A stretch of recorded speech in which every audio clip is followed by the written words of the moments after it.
Hey guys, welcome to Isaiah's Reviews, and today I'm going to go finally see Blade Runner 2049. I'm a little bit behind the times, I guess, but I'm finally going to go. If you want to prepare for this, if you haven't seen it, watch the final cut of Blade Runner.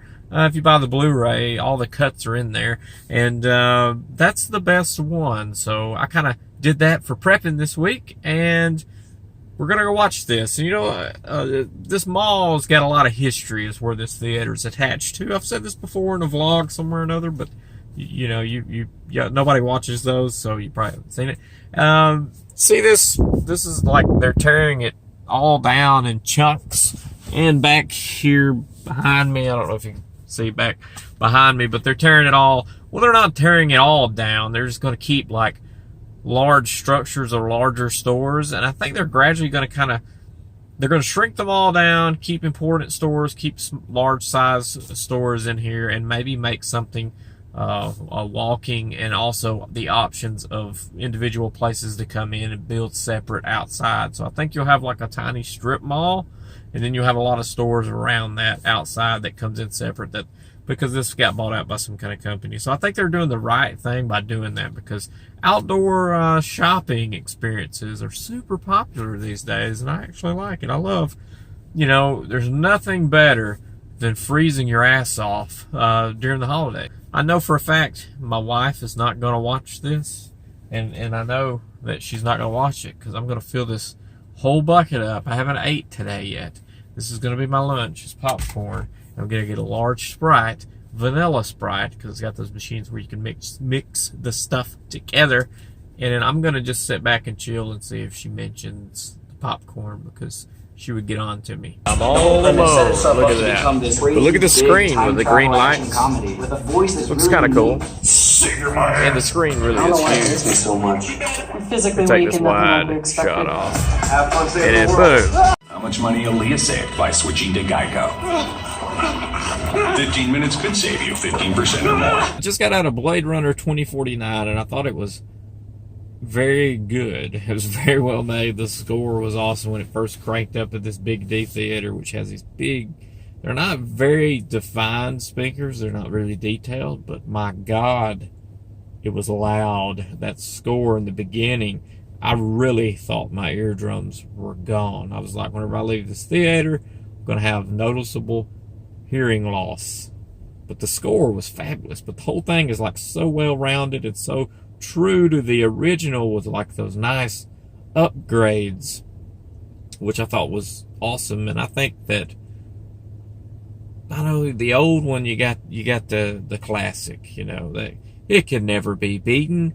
But I'll be dang if the new one was not real close and on par, and I like it better than the original, but I'll always like the original. You know what I mean? It's kind of that thing where you're ashamed to say you like the other one more, but they're both on equal ground. But anyway, it's kind of like this self-contained movie too, but it does, you know, properly bring the old one into this one, and still being able to maintain and tell its own story and come to a completion with it.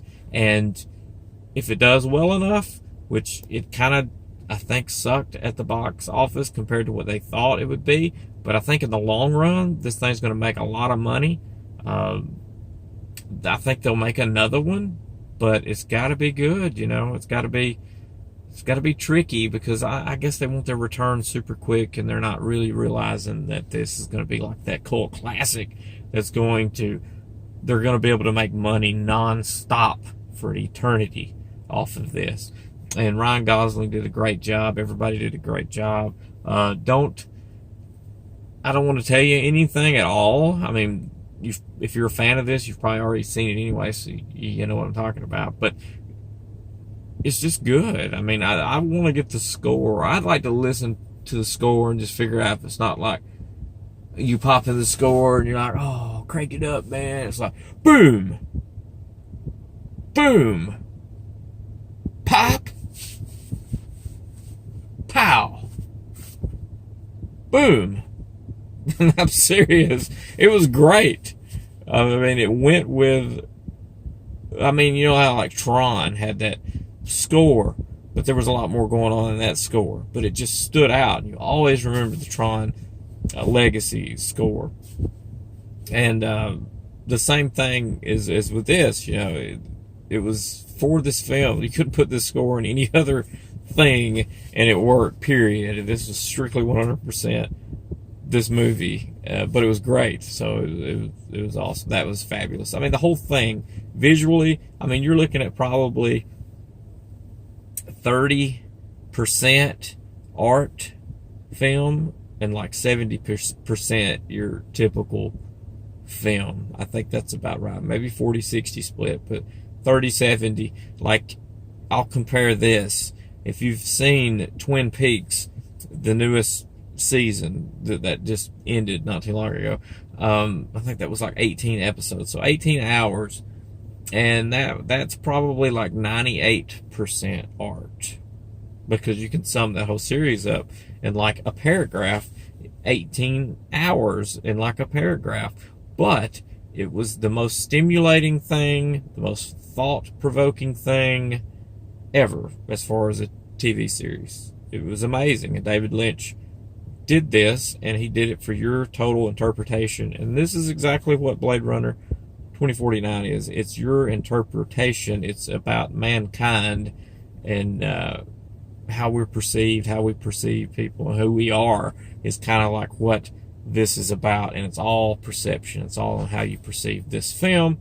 So just watch it, and whatever you take from it, you know, go with it. But I do think this is a watch twice on the big screen, and this is probably definitely a buy on 4K Blu-ray, because the visuals and stuff like that, it really is a nice art piece in itself. So thanks for watching, and I hope you enjoyed my spoiler-free recommendation pretty much of this movie. It was awesome. See ya.